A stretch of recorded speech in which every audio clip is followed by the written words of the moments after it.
रामपुर और मुरादाबाद में पहले चरण में चुनाव है। 19 तारीख को वोटिंग होनी है। पश्चिमी उत्तर प्रदेश में इन दोनों सीटों पर गदर मचा हुआ है। आजम खान ने कहा है रामपुर से अखिलेश यादव चुनाव लड़े। अखिलेश यादव ने रामपुर से दिल्ली की मस्जिद के इमाम मुहिबुल्लाह को उतार दिया। आजम खान गुस्सा हो गए, रामपुर में चुनाव का बहिष्कार करवा दिया, फिर अपने राइट हैंड असीम राजा से पर्चा खरीदवा दिया।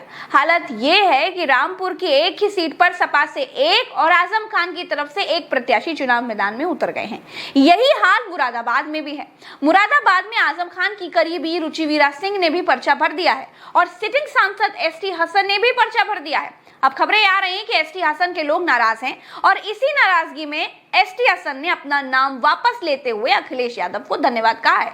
क्या हो रहा है उत्तर प्रदेश में, क्यों हो रहा है ये सब कुछ, सही हो रहा है या फिर गलत हो रहा है, इसी को आज पश्चिमी उत्तर प्रदेश के सबसे अनुभवी पत्रकार केपी मलिक जी से बात करके समझेंगे और पश्चिमी गुणागणित को थोड़ा करीब से समझेंगे। रामपुर और मुरादाबाद को भी समझ लेंगे। आइए उनसे बात करते हैं। देखिए प्रज्ञा, अगर आप देखें जिस प्रकार से कल शाम को खबरें आई थी और जबकि मुरादाबाद से हसन साहब ने अपना नॉमिनेशन फाइल भी कर दिया था, आज अंतिम दिन था, और 3 बजे जिस तरह से अपने भगदड़ देखी है रामपुर में, ऐसा कभी हुआ नहीं है। और मुझे 2009 का जमाना याद आ गया। अगर आप याद करेंगे 2009 में भी इस तरह की घटना हुई थी जब अमर सिंह जयप्रदा को ले गए थे चुनाव लड़ाने के लिए और वहां पे विरोध कर दिया था आजम खान ने। तो वो जमाना दूसरा था और नेताजी ने बाद में आजम खान को मना लिया था और वहां से जो है जयप्रदा चुनाव लड़ी थी, हालांकि वो जीती भी थी। लेकिन ना तो अखिलेश यादव नेताजी हैं और ना पार्टी में आज अमर सिंह है और ना वो पुराने आजम खान है। आजम खान को भी चाहिए अभी कि थोड़ी शांति करें, और मुझे लग रहा है कि कहीं ना कहीं अखिलेश यादव भी इस नतीजे पे पहुंचे हैं कि अभी बहुत ज्यादा किसी की सुननी करनी फायदा नहीं है और बहुत ज्यादा ब्लैकमेल होने, बहुत ज्यादा दबाव में होने से कोई फायदा नहीं है, इसलिए उनका ये खुद का डिसीजन है। लेकिन जब हम ये देखते हैं कि रुचिवीरा जो बिजनौर की रहने वाली है, जिनका संबंध बिजनौर से है, उनको एकाएक मुरादाबाद से आप टिकट घोषित कर रहे हैं जबकि वहां पे नॉमिनेशन फाइल हो चुका है, तो ये जताता है कि आप उसके आजम खान के दबाव से भी बाहर कहीं ना कहीं नहीं दिखाई दे रहे। तो इसका मतलब ये है कि अखिलेश यादव कहीं ना कहीं दबाव में भी काम कर रहे हैं। और क्या वो अकेले आजम खान के ही दबाव में काम कर रहे हैं या कहीं और से भी दबाव आ रहा है? और इस तरह से आप किससे भारतीय जनता पार्टी से मुकाबला करने चले हैं, जो अपने चुनाव में श्याम दाम दंड भेद की बात करती है और जो 400 पार की बात करती है, आप उससे लड़ाई लड़ रहे हैं और अपना घर आपसे संभल नहीं रहा है। तो ये बड़ा कमजोरी दर्शाता है और इसका सीधा सीधा फायदा भारतीय जनता पार्टी को मिलेगा। आप देखिए, अगर मुरादाबाद की सीट को आप देखें, इस सीट पे मुझे याद आता है तो इस पे मुस्लिम समाज का ही कोई ना कोई व्यक्ति लड़ता है, जीतता है। एसटी हसन वर्तमान में सांसद भी है। एकाएक रुचिवीरा को लाना क्या जताना चाहते हैं? दूसरा, कई सीटों पे इस प्रकार का परीक्षण जो है वो मायावती ने भी किया है कि जहां पे मुस्लिम बाहुल्य सीटें हैं वहां पे हिंदू को टिकट दिया है और जहां पे हिंदू को मुसलमान को देना चाहिए तो वहां हिंदू को दिया। तो ये एक अजीब सा परीक्षण जो है समाजवादी पार्टी में और बसपा में चल रहा है। इस पे एक बहुत महत्वपूर्ण सीट है मुजफ्फरनगर। मुजफ्फरनगर पे जो पिछली बार उन्होंने कादिर राणा को दिया था, इस बार किसी दूसरे व्यक्ति को दे दिया। तो ये जताता है कि कई जगह आप सेट पैसेज दे रहे हैं भारतीय जनता पार्टी को। तो अखिलेश यादव की रणनीति मेरी समझ से ये बाहर है प्रज्ञा जी, और इसका नुकसान समाजवादी पार्टी के साथ साथ अल्पसंख्यक के लोगों को होगा, क्योंकि अल्पसंख्यक भी भ्रमित हो जाएगा। अब अल्पसंख्यक कांग्रेस के साथ जाए। KP Malik sir, Samajwadi party और अखिलेश यादव से इस समय ऐसी नादानियों की तो कोई उम्मीद नहीं कर सकता है कि आपकी सीट से दो प्रत्याशी उतर रहे हैं, एक ही दल से दो प्रत्याशी उतर रहे हैं, एक को आप घोषित कर रहे हैं, एक अपना नाम वापस ले रहा है। तो ये इस तरह की नादानियां जो हो रही हैं, ये क्यों हो रही हैं? देखिए प्रज्ञा, अगर आप देखें वो तमाम पार्टियों में, चाहे वो कोई छोटी पार्टी हो चाहे बड़ी पार्टी हो, कुछ चाटुकार लोगों ने अपने लोगों को घेरा हुआ है। और मेरा पक्की बात है ये मानना है कि अखिलेश यादव भी चांडाल चौकड़ी में घिरे हुए हैं। और मैंने खबर भी लिखी थी, पता नहीं आप तक पहुंची नहीं पहुंची, मैंने बाकायदा खबर लिखी थी कि अखिलेश यादव चांडाल चौकड़ी से घिरे हुए हैं। अखिलेश यादव के पास अगर आप बताइए उनका जिलाध्यक्ष या पार्टी का कोई महत्वपूर्ण व्यक्ति जाता है और वो कोई सुझाव देता है या कोई बात करता है, तो नेता उस पर अमल करे ना करे, उसका फर्ज बनता है कि उसकी सारी बात सुने और उसकी ग्राउंड रिपोर्ट ले और आगे फिर जो उसको काम करना करे। ये चीजें हाल फिलहाल में बंद हो गई हैं। कांग्रेस में अगर आप देखें, कांग्रेस में ऐसा एक काकस बैठा हुआ है जिसने राहुल गांधी, प्रियंका गांधी और सोनिया गांधी तक तो भूल जाइए अगर आप मिल पाएंगे। और ये सारी चीजें छोटी पार्टी जयंत चौधरी के यहाँ भी है, वहां पे भी उन्होंने, कुछ लोगों ने उनको घेरा हुआ है और आप मिल ही नहीं सकते। तो उसका नुकसान कहीं ना कहीं पार्टी को होता है। अब आप ये देख रहे हैं, जो आपने सवाल पूछा है, ये आप भी समझ सकती हैं कि इससे कितना नुकसान समाजवादी पार्टी को हो रहा है। हर लिहाज से फायदा हो रहा है, नुकसान हो रहा है कि आपकी छवि भी खराब हो रही है, आपको सीट का भी नुकसान हो सकता है, और आपका जो एक लग रहा था कि भाई भारतीय जनता पार्टी को टक्कर देने के लिए सिर्फ और सिर्फ समाजवादी पार्टी उत्तर प्रदेश में है, वो पिछड़ती नजर आ रही है। आपसे अच्छी तो मायावती है, कम से कम लोग ये कह रहे हैं अकेली लड़ रही हैं, अकेली निर्णय ले रही हैं। और आपका कांग्रेस के साथ भी गठबंधन है, कांग्रेस के साथ भी कहीं उस तरह का तालमेल हमें अभी तक दिखाई नहीं दे रहा है कि आप जो है जॉइंटली मिलकर कोई इस तरह का डिसीजन ले रहे हो, किसी कैंडिडेट पे बात कर रहे हो, आप कोई जॉइंटली प्रोग्राम कर रहे हो, आपका कोई कॉमन मिनिमम प्रोग्राम बन के कोई एजेंडा आपने सामने रखा हो, ऐसी चीज तो अभी तक आई नहीं है। अब बताइए, आज नॉमिनेशन का आखिरी दिन है और अभी बंद हो गया, अभी तक आपका निर्णय नहीं हो। इसका मतलब आपका निर्णय नहीं था ना मुरादाबाद पे, रामपुर पे कौन लड़ेगा। आप दूसरों को कह रहे हैं, आप जयंत चौधरी से पूछ रहे हैं कि आप अपने कैंडिडेट की लिस्ट दीजिए, आप तो खुद तय नहीं कर पाए हैं जो आपकी महत्वपूर्ण सीटें हैं। आप क्या मानते नहीं है कि रामपुर जो है समाजवादी पार्टी का किला है। आप वो किला ध्वस्त होने जा रहा है, उस किले की मजबूती के लिए आपने क्या किया कि आपसे सवाल नहीं पूछा जाना चाहिए। और ये सवाल कौन पूछेगा आपसे, ये आपके चाटुकार थोड़ी ना पूछेंगे। पार्टी बड़ी है कि व्यक्ति बड़ा है कि नेता बड़ा है। तो मैं इसलिए कह रहा हूं कि ये तमाम लोग जो है ये चाटुकारों के चक्कर में घिरे हुए हैं, और चाटुकार कभी भी पार्टी के विषय में नहीं सोचता है। चाहे पार्टी ध्वस्त हो जाए, उसका निजी फायदा होना चाहिए। ये तमाम बड़ी पार्टियों में चल रहा है। और दूसरी बात अपने प्रज्ञा जी, जी आप बताइए। सर, आजम खान के बारे में कहा जाता है, आजम खान ने जब अखिलेश यादव और आजम खान की सीतापुर जेल में मुलाकात हुई, तो ये आजम खान ने कहा कि आप लड़ जाइए रामपुर की सीट के ऊपर से, और यहाँ से अखिलेश यादव लड़ने के लिए तैयार नहीं हुए। उसके बाद बातें बिगड़ती चली गई। तो अगर अखिलेश रामपुर से लड़ते तो सियासत में क्या नफा नुकसान। आप तो पश्चिमी उत्तर प्रदेश को आप जीते हैं, देखते हैं, आप बहुत लंबा अनुभव रहा है। मुझे नहीं लगता कि आपके जितना लंबा अनुभव अभी किसी का है पश्चिमी उत्तर प्रदेश में। अगर अखिलेश लड़ते तो यहाँ से एक परिपाटी शुरू हो सकती थी, या क्या कमजोर होते अखिलेश यादव, या वहां पर हार का भय था? नहीं, देखिए भरत, अगर आप देखेंगे, अगर अखिलेश यादव रामपुर से चुनाव लड़ते तो बहुत अच्छे वोटों से जीतते हो, इसमें ऐसा नहीं है। देखिए, आप एक तो ये मान के चलिए कि अभी जो मुस्लिम है, और ये मायावती के भी दिमाग में है, ये भारतीय जनता पार्टी के दिमाग में भी है, ये कांग्रेस के दिमाग में भी है, कि आज मुस्लिम समाज इकट्ठा जाएगा एक जगह जहां उसको ये दिखेगा कि भारतीय जनता पार्टी के कैंडिडेट को कौन हरा रहा है। वो अभी किसी पार्टी वार्टी को नहीं देखेगा। तो जाहिर सी बात है कि समाजवादी पार्टी के अध्यक्ष अखिलेश यादव अगर रामपुर से लड़ रहे हैं तो इसका बहुत अच्छा मैसेज मुस्लिम समाज में भी जाता, और एक ये भी जाता कि जैसे अखिलेश को कहते हैं नहीं नहीं ये तो अपनी सीटों से लड़ते हैं, ये तो यादव बाहुल्य से लड़ते हैं, छोटे नेता। ये एक आपका लार्ज जो परिदृश्य होता है उसमें दिखाई देता कि अखिलेश यादव ने बहुत अच्छा निर्णय लिया, इसको लड़ जाना चाहिए था, मुझे लगता है। तो अखिलेश यादव कहीं ना कहीं, मैंने फिर कह रहा हूं कि अखिलेश यादव इस तरह के लोगों से घिरे हुए हैं जो सिर्फ उनको डराने का काम कर रहे हैं। देखिए, अगर सेनापति के पीछे, आपको क्या लगता है सर, मुरादाबाद वाली सीट पर मुझे लगता है 10 किलोमीटर का अंतर है। आज जब जहाज उतरा, अखिलेश यादव जी का चार्टर्ड प्लेन वहां पर उतरा और नामांकन पत्र लेकर गया था, तो 10 किलोमीटर चलकर आए और नामांकन भरवाया। तो मुरादाबाद के भीतर अभी तक ये विनिंग वाला सिचुएशन, विनिंग कैंडिडेट था जो अभी तक एसटी हसन वहां पर थे। अब रुचि वीरा उनसे कमजोर हैं कि उनसे ज्यादा मजबूत है? नहीं, देखिए, अभी मैं आपको भरत बताना चाहता हूं कि मुरादाबाद सीट पे ये जो घटना हुई है, इससे कहीं ना कहीं मुस्लिम समाज में एक नेगेटिव मैसेज गया है।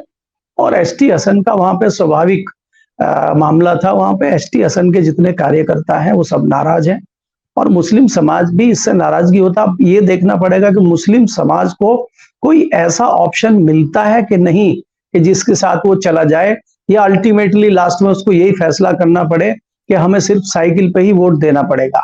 लेकिन रुचि वीरा को मुरादाबाद के व्यक्ति इतनी आसानी से हजम नहीं कर पाएंगे जिस प्रकार से अगर किसी अन्य व्यक्ति को करते। अगर रुचि वीरा की वजह छोड़ के अगर कोई दूसरे किसी उस समाज के व्यक्ति होते जो मुस्लिम समाज के अलावा वहां पे दूसरा जाति का वोट है, वो कोई गुर्जर हो, वो कोई दूसरे वहां के राजपूत हो, कोई ठाकुर हो, कोई दलित समाज के लोग हों, अगर वो आता जितनी आसानी से उसको एक्सेप्ट लोग करते, रुचि वीरा को एक्सेप्ट नहीं करें, क्योंकि रुचि वीरा जाट समाज से आती हैं और जाट बहुतायत में नहीं है मुरादाबाद में, उनकी बहुत कम तादाद है। तो इसलिए ये सीट खतरे में चली गई है।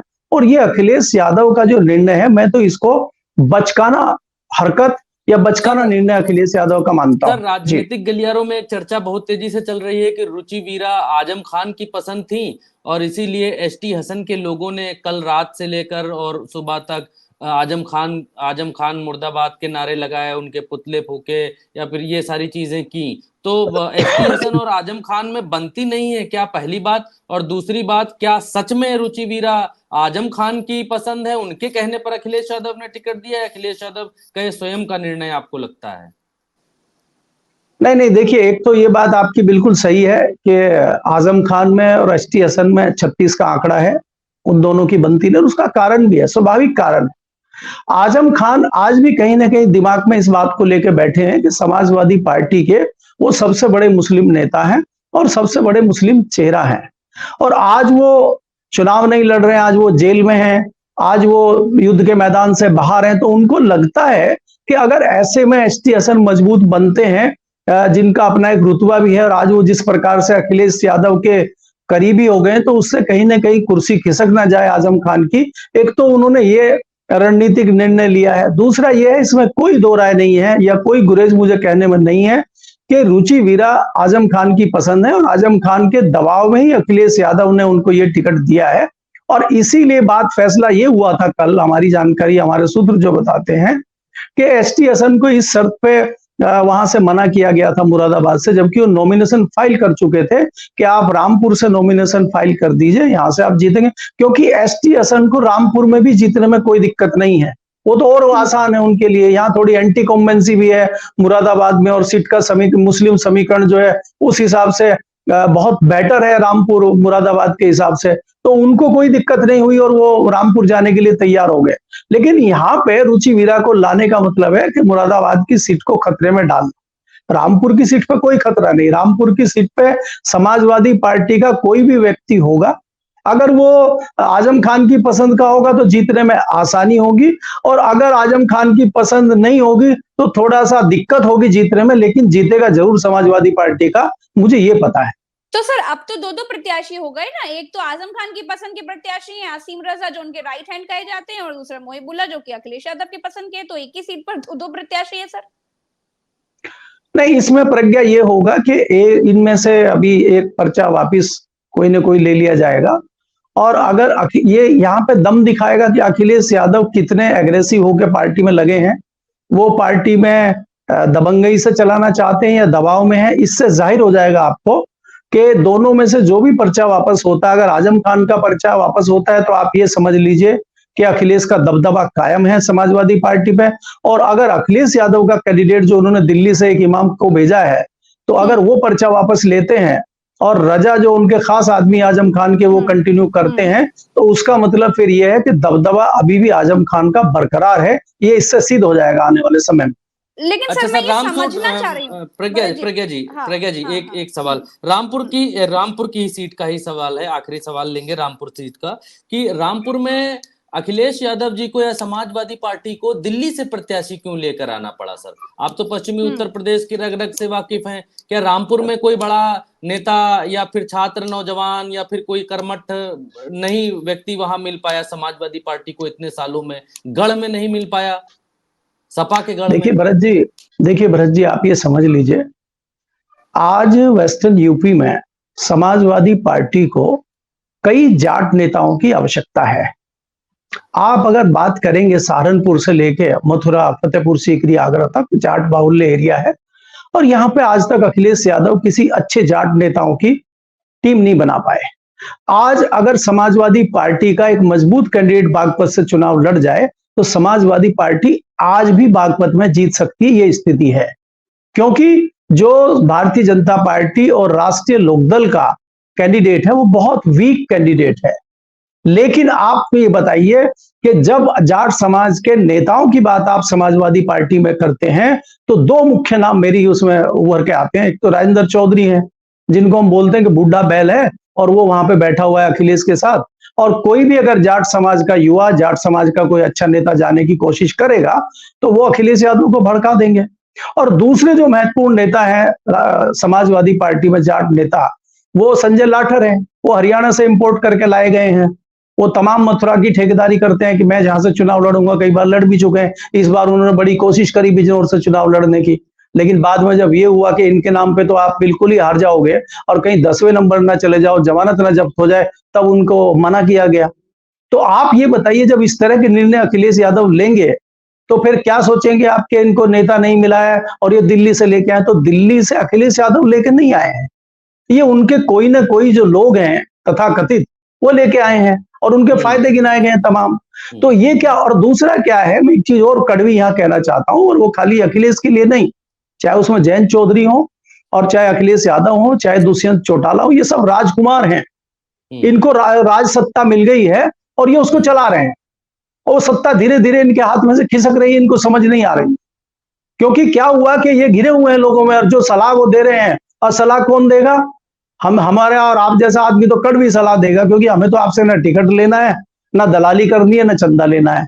और जिसको अपना कुछ वहां से स्वार्थ लेना है तो वो आपको क्या कहेगा है? वो आपने सुना ही होगा उनका, किसका शेर है ये तो मुझे नहीं पता, कि राजा ने कहा ये रात है और सब ने कहा ये रात है और ये दोपहर की बात है। तो भाई राग दरबारी तो सुननी पड़ेगी ना। तो राग दरबारी अगर आप सुनेंगे तो इसी तरह के निर्णय आप लेंगे।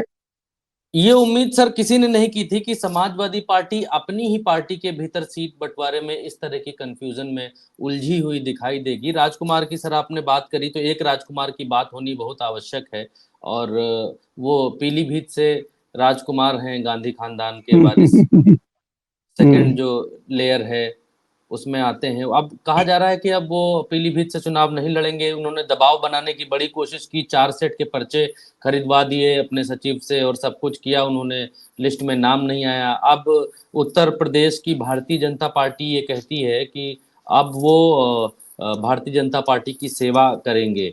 तो क्या अब सेवा करने लायक ही छोड़ दिए गए हैं, नौजवानी में ही मार्गदर्शक मंडल में डाल दिए गए हैं, या फिर अभी कुछ कुव्वत बाकी है, कहीं और से आएंगे? देखिए भरत, अगर आप वरुण गांधी की बात करते हैं तो वरुण गांधी और उसकी मां मेनका गांधी की पीलीभीत परंपरागत सीट रही है। वो लगभग 6 बार से सांसद हैं और 2 बार से वरुण गांधी भी वहां से सांसद हैं। दूसरी बात यह है कि वरुण गांधी के कई सारी चीजें हैं। वरुण गांधी राजनाथ और आडवाणी के बहुत करीबी और प्रिय नेता भारतीय जनता पार्टी में हुआ करते थे। और 2013 में जब प्रधानमंत्री का उम्मीदवार मोदी जी को घोषित किया तो वरुण गांधी ने एक प्रस्तावित रैली जयपुर में, मेरी वरुण गांधी से बहुत करीबी बात होती है और मुझे उनकी कई सारी चीजें पता है, इसलिए मैं बता रहा हूं, ये बात कोई बताएगा नहीं आपको। तो एक प्रस्तावित रैली थी जयपुर में, होनी थी आडवाणी जी की, और पीएम के उम्मीदवार घोषित हो गए थे नरेंद्र मोदी। तो नरेंद्र मोदी ने फोन किया वरुण गांधी को कि आप ये रैली कैंसिल कर दीजिए। तो वरुण गांधी को इतनी राजनीतिक जानकारी या इतनी वो समझ नहीं थी कि वो उनकी बात को माने, या उनको अंदाजा नहीं था कि इतना प्रचंड बहुमत के साथ नरेंद्र मोदी आ रहे हैं। तो उन्होंने अनसुना किया उनको, और अनसुना करने के बाद में उन्होंने उससे बात नहीं करी, और उसके बाद उन्होंने वो आडवाणी जी की रैली करी। तो पहली बात तो वहीं से तलखी चली आ रही है 2013 से। और अगर हम धीरे धीरे बढ़ जाएं, फिर बाद में क्या हुआ, जब उत्तर प्रदेश के मुख्यमंत्री बनने की बात आई तो इन्होंने अपना नाम बहुत तेजी से प्रस्तावित करवा दिया अपने चेलो चमचों से। पोस्टर भी लगे होंगे, आपको भली भांति याद होगा। उसके बाद ये बीच बीच में बोलते रहे, किसानों के हक में बोलते रहे, पेंशनधारी जो पेंशन का इतना बड़ा आंदोलन चला उसके विषय में बोलते रहे, सरकार की कई सारी नीतियों पर सवाल उठाते रहे। पहलवानों के बारे में भी शायद इन्होंने कई सारे आर्टिकल्स इन्होंने लिखे। तो कहीं ना कहीं भारतीय जनता पार्टी का जो आज का जो वर्तमान में शीर्ष नेतृत्व है वो इनसे खफा था। खपा भी था लेकिन डरा हुआ भी था। अगर आप दोनों का ही टिकट काट दें, मेनका गांधी और वरुण गांधी का, तो फिर वो क्या होगा, वो नतीजा भी भारतीय जनता पार्टी का शीर्ष नेतृत्व जानता है। तो इसलिए उन्होंने क्या किया कि रणनीतिक फैसला ये किया कि मेनका गांधी को टिकट दे दिया और वरुण गांधी का काट दिया। उससे ये हुआ कि गाय को बांधे रखा और बछड़े को खुला छोड़ दिया। अब बछड़ा गाय को छोड़ के तो जाएगा नहीं, तो दोनों को साथ रहना पड़ेगा। लेकिन अगर गाय भी ऐसी है, अगर निर्णय ले ले और गाय अपने उसको चेन को खोल दे और खोल के निकल जाए, और जहां भी वो जाएगी गाय और बछड़ा, उनका स्वागत भव्य होगा, चाहे वो कांग्रेस हो, चाहे वो समाजवादी पार्टी हो, चाहे वो ममता बनर्जी हो, चाहे वो केजरीवाल हो। अब आप मुझे बताइए, अगर वरुण गांधी नई दिल्ली से लड़ जाए और मेनका गांधी कुरुक्षेत्र से लड़ जाए, जहां से नवीन जिंदल लड़ रहे हैं, दोनों जीत जाएंगे। लेकिन जाने के लिए हिम्मत चाहिए ना। वरुण गांधी की जो वाइफ है वो बहुत अच्छी फैमिली से है, बंगाली फैमिली से। अगर वरुण गांधी की वाइफ बंगाल से लड़ जाए, वो जीत जाएगी और उनको ममता बनर्जी भी सपोर्ट करेगी। ममता बनर्जी दोनों को भी सपोर्ट करेगी। अखिलेश यादव भी वरुण गांधी और मेनका गांधी को सपोर्ट करेंगे। तो आपको इतने सारे लोग सपोर्ट करने के लिए तैयार हैं, लेकिन भारतीय जनता पार्टी की जो रणनीति है वो उन्होंने इस तरीके से किया। और देखिए, आप ये देखिए कि जब से लिस्ट आई है तब से मेनका गांधी की तरफ से भी कोई रिएक्शन नहीं आया।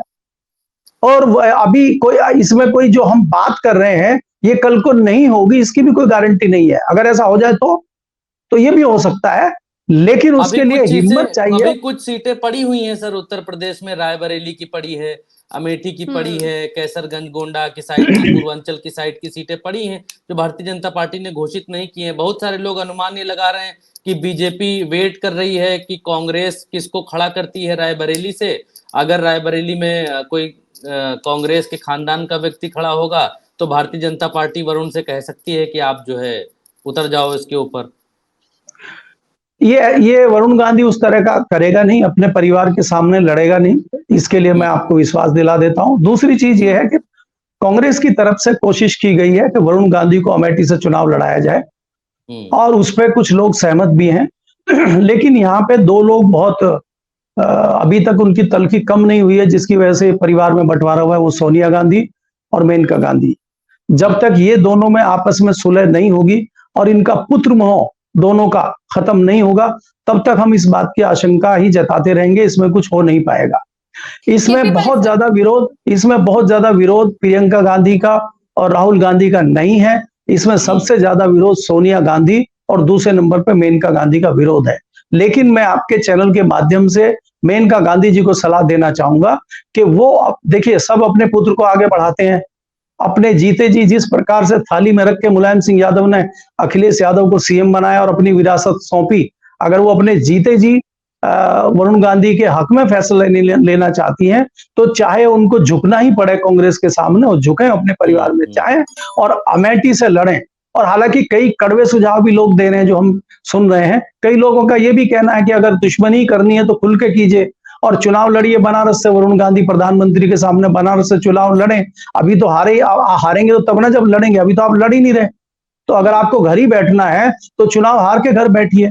लेकिन इसके लिए इतनी दबंगाई करेंगे नहीं सर। मैं इसीलिए कह रहा हूं, दबंगाई नहीं होती है, ये आपकी हिम्मत की बात होती है कि आप इतनी हिम्मत जता पाते हैं, इतना बड़ा रिस्क ले पाते हैं कि नहीं ले पाते हैं। क्योंकि कहीं ना कहीं एक जो दिल्ली में एक वो परसेप्शन बना हुआ है कि भारतीय जनता पार्टी भले ही कम सीटों से जीते लेकिन सरकार भारतीय जनता पार्टी बना ले जाएगी। और अगर भारतीय जनता पार्टी की सरकार बनेगी तो फिर कई सारी दिक्कतें पेश आएंगी, इसलिए कई सारे लोग खुल के मैदान में नहीं आ रहे। जी अच्छा, केपी मलिक सर, एक सवाल जो इस वक्त पर सबके दिमाग में चल रहा है, अगर हम इन दो सीटों की बात करें, रामपुर की और मुरादाबाद की, जहां सबसे ज्यादा कबड्डी चल रही है, आपको क्या लगता है कि रुचि वीरा को जिताने में क्या एसटी हसन मदद करेंगे या फिर राह का रोड़ा बनेंगे? और इधर अगर हम बात करें रामपुर की, तो क्या आजम खान की नाराजगी मोहिबुल्ला के रास्ते का रोड़ा बनेगी कि नहीं बनेगी? तो क्या होगा सर रामपुर और मुरादाबाद में? देखिए प्रज्ञा, एक तो कमजोर होगी, मैं ये जानना चाहती हूँ। नहीं, देखिए, एक तो प्रज्ञा जी, अगर आप देखेंगे आज राजनीतिक दलों में नैतिकता, शुचिता और सिद्धांतवाद समाप्त हो चुका है। आप मुझे बताइए कि एसटी हसन क्यों चाहेंगे कि वो उनका कब्जा हो, उनकी जो परंपरागत सीट है जिसपे वो वर्तमान में एमपी हैं और उनका एक बढ़िया मामला जमा हुआ, क्यों चाहेंगे वहां इस्टेब्लिश करना रुचि वीरा को? नंबर एक। लेकिन वो पार्टी को दिखाने के लिए उनका सहयोग करेंगे, मंचों में भी जाएंगे, लेकिन दिल से नहीं करेंगे। एक तो ये बात हो गई। दूसरी बात ये हो गई कि जिस प्रकार से आप आजम खान के एरिया की बात करते हैं, रामपुर की, रामपुर में अभी चीजें चेंज होनी है, क्योंकि देखिए मैं मान के चल रहा हूं कि जो विरासत थी आजम खान की, आजम खान समाप्ति की ओर है, चाहे वो राजनीतिक रूप से आप लीजिए उनको, चाहे उनकी उम्र के हिसाब से लीजिए। अब उनकी जो पारी होनी थी हो गई, वहां पर नया नेतृत्व तो आना ही आना है, और वो नया नेतृत्व, मजबूत नेतृत्व कौन सा आएगा, उसी के हिसाब से रामपुर की विरासत चलेगी। रामपुर पे अभी तक नया कोई आदमी स्टेब्लिश हो नहीं पाया है, और जो उनके चेले चपाटे हैं उनमें इतना बड़ा जिगरा या इतना बड़ा उनका रुतबा नहीं है कि वो वहां पे नेतागिरी कर सके या वहां पे वो जम सके जिस प्रकार से आजम खान लंबे समय तक जमे रहे हैं। ऐसा नेता कोई हाल फिलहाल मुझे दिखाई नहीं दे रहा। जी चलिए, बहुत बहुत शुक्रिया केपी मलिक सर, आपने समय दिया। और हम इस पर चर्चा कर रहे थे कि पश्चिमी उत्तर प्रदेश में होने क्या वाला है। हमारे सारे सवालों के जवाब केपी मलिक सर ने किया। अगर आपके कोई सवाल हो तो कमेंट में जरूर कर सकते हैं। अभी के लिए इतना ही, नमस्कार।